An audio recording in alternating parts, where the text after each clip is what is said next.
Welcome to my YouTube channel T.NATH'S Physics class. Today I'll discuss CBSE Class 12 Physics paper 2020 2 mark question, 2 marks short answer type question. Okay, let's proceed.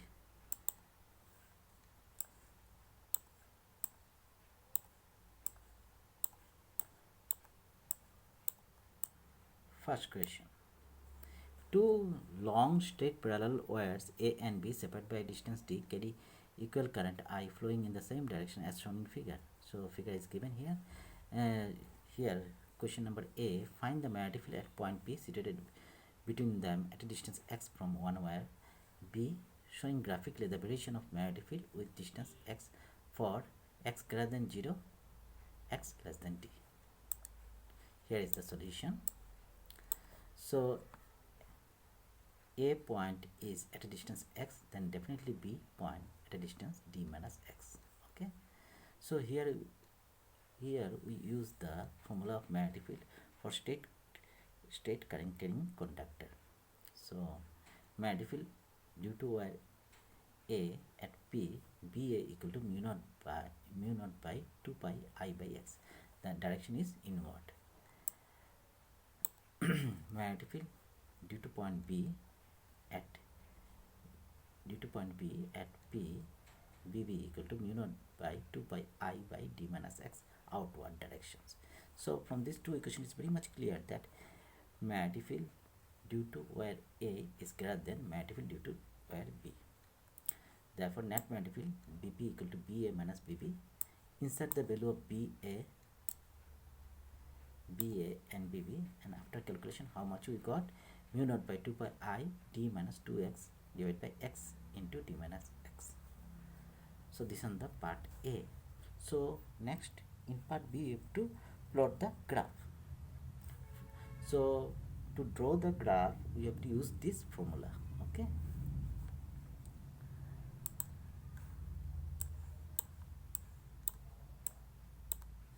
So as the value of x is increases, the positive value of magnetic field is gradually decreases. At certain value of x, its value is 0. Now the negative value of B is gradually increases in the downward direction. So this is the graph. Okay. Next question.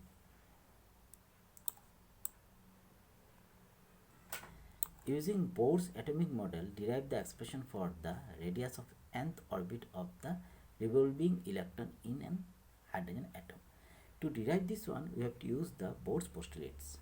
So from first postulates of Bohr's, mv square by r equal to k z square by r square. So here m is the mass, v is the velocity, k is the constant, z is the atomic number, e is the charge of electron, r is the radius. So mv square equal to k z square by r. Again from second postulates of Bohr, mv equal to nh by 2 pi r. N is the number of orbit, h is the Planck's constant, and r is the radius.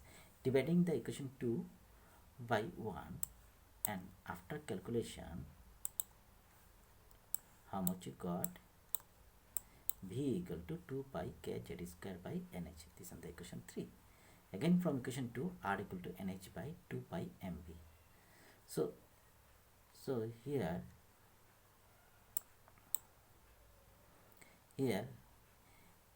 inserting the value of B from equation 3 in equation 4, and after calculation, how much you got? R equal to n square h square by 4 pi m k z square. We know for hydrogen atom z equal to 1. Therefore equation 5 becomes n square h square 4 pi square m k a square, and this equation 6 is the radius of nth orbit of hydrogen atom.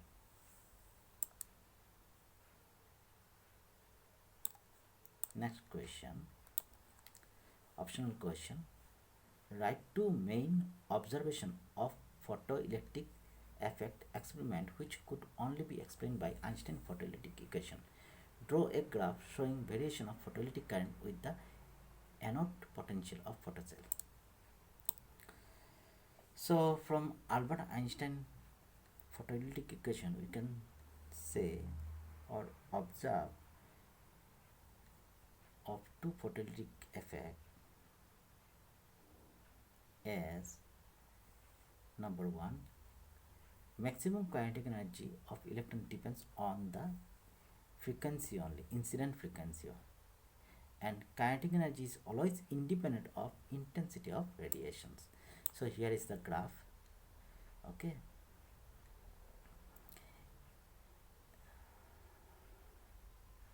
this is the graph, anode potential versus photocurrent, and this negative potential is the stopping potential. At this stopping potential there is no current we achieve. Okay,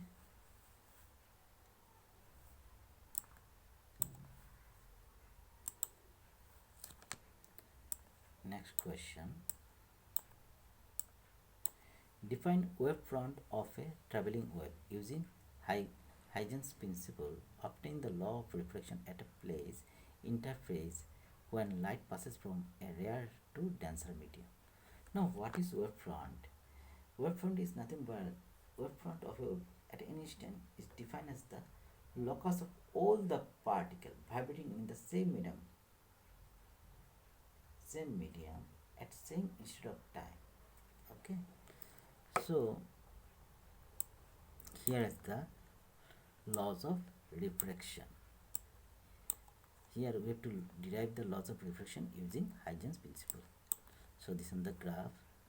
We consider this on the incident wavefront and this on the refracted wavefront. Okay, so AB is the incident wavefront, X, Y is the interface medium. Here 1 and 2 are the two medium. We consider in medium 1 velocity is v1 and medium 2 velocity is v2, and we know that velocity in rare medium is greater than velocity in denser medium.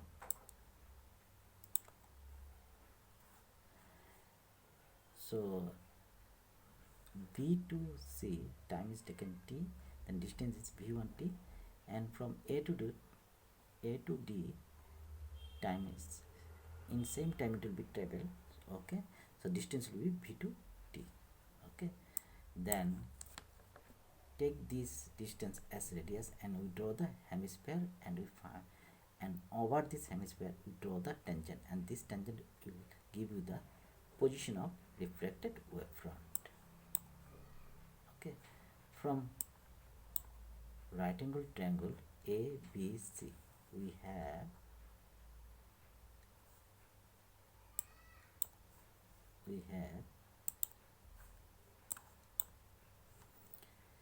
sin I equal to BC by AC. From right angle triangle ADC we have sin R equal to AD by AC. Then sin I by sin R, BC by AD. BC means V1T, AD is V2T, and V1 by V2. Again, therefore sin I by sin R, V1 by V2. And we know that velocity of light in one medium divided by velocity in another medium is equal to refractive index, and this proves the Snell's law of refraction. Again, incident ray SA normal AN. Okay, incident ray SA normal AN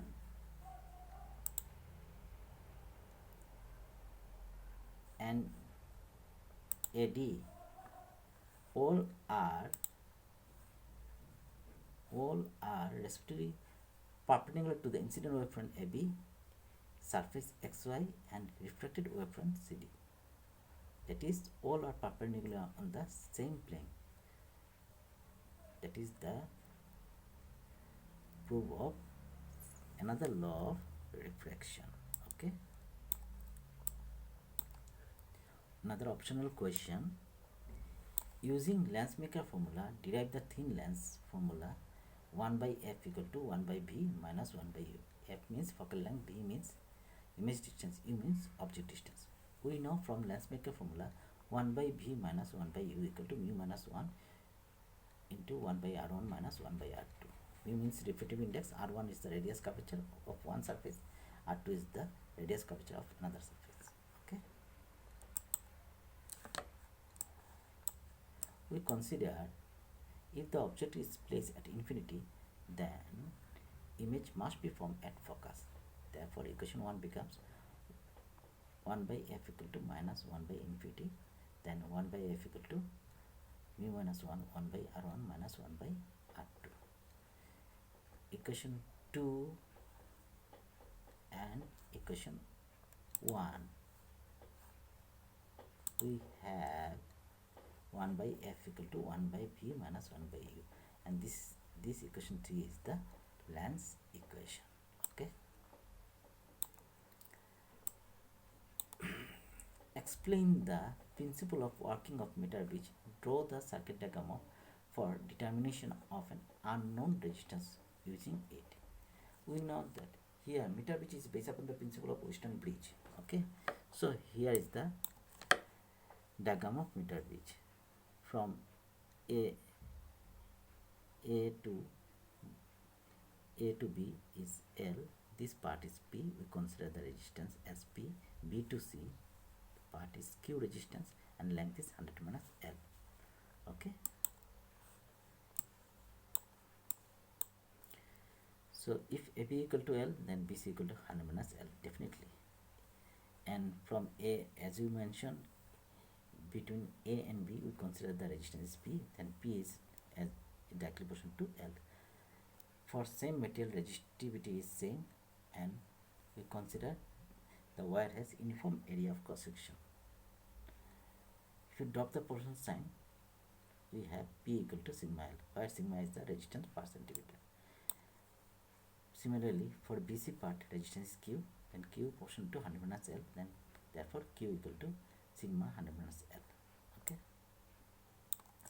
Dividing equation 1 by 2, we have P by Q equal to L by 100 minus L.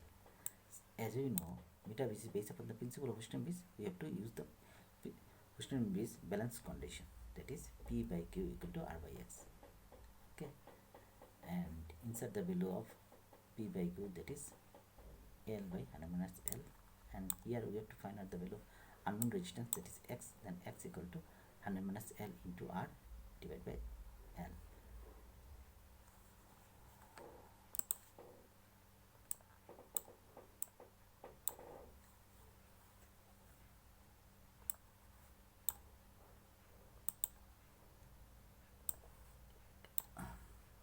Here R is the known resistance.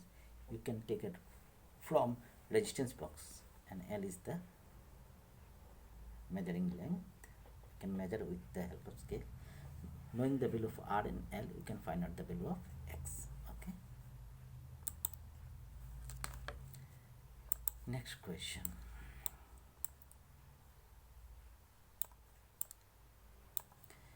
Explain the term depletion layer potential barrier in p-n junction diode. How are the width of depletion layer and the value of potential barrier affected when the p-n junction is forward bias?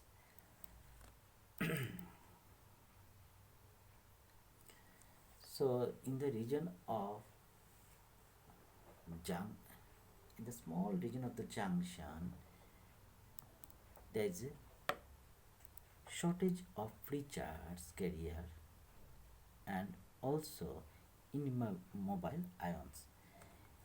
The small region where the free charge is very least and the ions is immobile, that small part region is known as depletion layer. Okay. Now what is potential barrier? So accumulation of the negative charge at the p region and positive charge on the n region that create a potential difference across the junction. This potential difference acting as a barrier, and this is known as barrier potential. So part A, if you keep the junction diode in forward bias, then depletion layer always decreases. On the other hand, potential barrier is increases during the forward bias condition.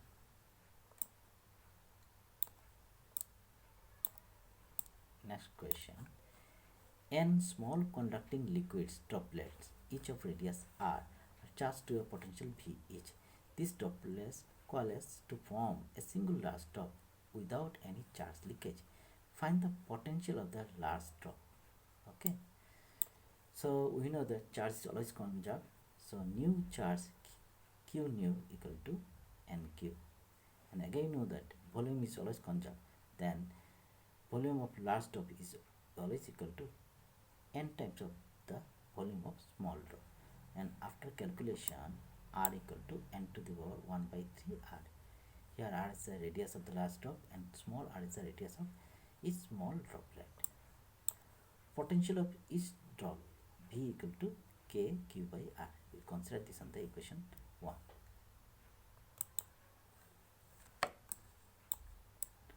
Therefore, potential of single large drop V nu k nu by r, and k nu is nq, r is n to the power 1 by 3 r, and after calculation k n to the power 2 by 3 q by r.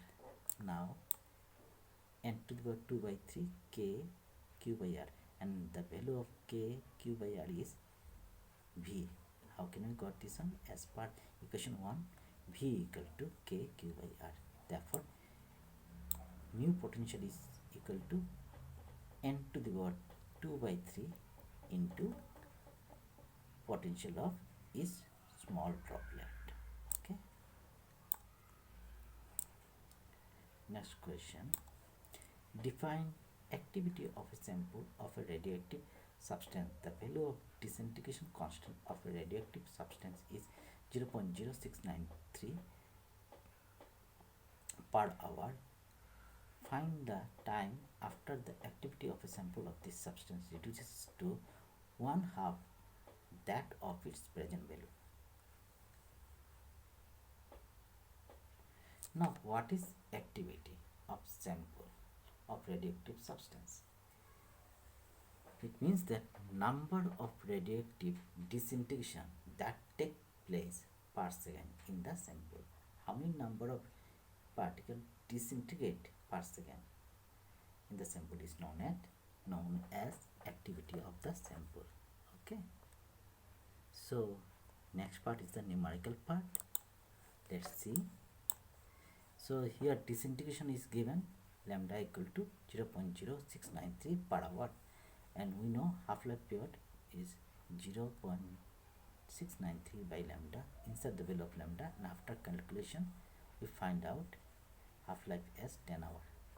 We know activity as r by r naught 1 by 2 to the power t by small t by capital T. Here small t is the total time, capital T is the half-life.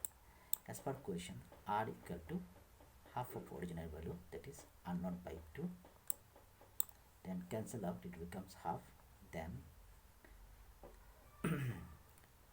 t by 10 equal to 1. So here we have to find out the value of total time, that is t equal to 10 hours. So this much. So here I show 2 mark question, 2 mark short answer type question from CBSE Class 12 2020 physics paper. In my next class I'll show some more questions. Thank you for watching my video. Stay safe, stay at home.